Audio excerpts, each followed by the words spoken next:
আমরা অন্তর্বর্তীকালীন সরকারের প্রথম 100 দিন অতিক্রম করলাম। আপনারা জানেন কি কঠিন এক পরিস্থিতিতে আমাদের দায়িত্ব গ্রহণ করতে হয়েছে। ছাত্র শ্রমিক জনতার অভূতপূর্ব গণ অভ্যুত্থানের পর ফ্যাসিস্ট সরকার প্রধান পালিয়ে গেলে দেশ সরকার শূন্য হয় সাময়িকভাবে। পুলিশ প্রশাসন এ সময় সম্পূর্ণ নিষ্ক্রিয় হয়ে পড়লে উদ্বেগজনক এক পরিস্থিতির সৃষ্টি হয়। স্বৈরশাসনে বিপর্যস্ত এই দেশকে আমাদের সবাইকে মিলে পুনর্গঠন করতে হচ্ছে।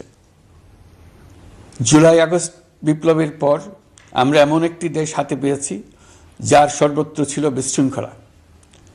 স্বৈরশাসন টিকিয়ে রাখতে আইন শৃঙ্খলা বাহিনীকে জনগণের মুখোমুখি দাঁড় করিয়ে দেওয়া হয়েছিল। বিপ্লব চলাকালে প্রায় 1,500 ছাত্র শ্রমিক জনতার শহীদী মৃত্যু হয়। আমাদের সরকার প্রতিটি মৃত্যুর তথ্য অত্যন্ত যত্নের সাথে জোগাড় করছে। এই বিপ্লবে আহত হয়েছে 19,931 জন। আহতদের জন্য ঢাকার 13টি হাসপাতাল সহ বিভিন্ন বিশেষায়িত হাসপাতালে চিকিৎসার ব্যবস্থা করা হয়েছে।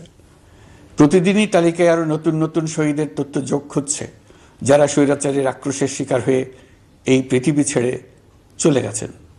প্রতিটি হত্যার বিচার আমরা করবই।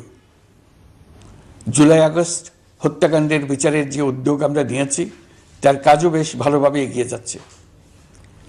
পতিত স্বৈরাচার শেখ হাসিনাকেও আমরা ভারতের কাছ থেকে ফেরত চাইব। কেবল জুলাই আগস্ট হত্যাকাণ্ডই নয়, আমরা গত 15 বছরে সব অপকর্মের বিচার করব।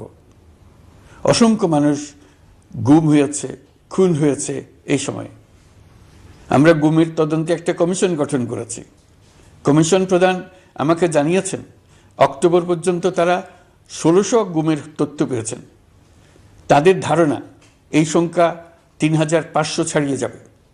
অনেকেই কমিশনের কাছে গুমের অভিযোগ করতে ভয় পাচ্ছেন এই ভেবে যে অভিযুক্ত ব্যক্তিদের দ্বারা তারা আবার আক্রান্ত হতে পারেন, ক্ষতিগ্রস্ত হতে পারেন। আমি আপনাদের আশ্বস্ত করতে চাই, আপনারা দ্বিধাহীন চিত্তে কমিশনকে আপনাদের অভিযোগ জানান। কারো সাধ্য নাই আপনাদের গায়ে আবার হাত দেয়। গুম কমিশনের সদস্যদের কাছে ভুক্তভোগীদের যে বিবরণ আমরা পেয়েছি তা অত্যন্ত মর্মান্তিক। জুলাই আগস্টের বিপ্লবের পর ছাত্রছাত্রীরা শহর বন্দরের দেয়ালে দেয়ালে তাদের মনের কথা লিখেছে। তাদেরও আগে যারা গুমের শিকার হয়েছে প্রতিটি গোপন আস্তানার দেয়ালে দেয়ালে তারা লিখে গেছেন তাদের কষ্টের মর্মস্পর্শী বিবরণ। তাদের এইসব কষ্টের কথা শুনে আমাদের হৃদয় কেঁপে উঠেছে। এসবের সঙ্গে জড়িতদের আমরা বিচারের কাঠগড়ায় দাঁড় করাবই। অভিযুক্ত যত শক্তিশালী হোক, যে বাহিনীরই হোক, তাকে ছাড় দেওয়ার কোনো সুযোগ নেই। কেবল দেশে নয়, গুম, খুন ও জুলাই আগস্ট গণহত্যার সাথে জড়িতদের আমরা আন্তর্জাতিক আদালতেও বিচারের উদ্যোগ নিয়েছি। ইন্টারন্যাশনাল ক্রিমিনাল কোর্টের প্রধান কৌঁসুলি করিম খানের সঙ্গে আমার এই ব্যাপারে ইতিমধ্যে কথা হয়েছে। আইন শৃঙ্খলা রক্ষাকারী বাহিনীগুলোর কোনো সদস্য কিংবা অন্য কেউ যাতে হত্যা, গুম সহ এই ধরনের কোনো অপরাধে জড়িয়ে পড়তে না পারে, এই জন্য আমরা গুম বিরোধী আন্তর্জাতিক সনদে স্বাক্ষর করেছি।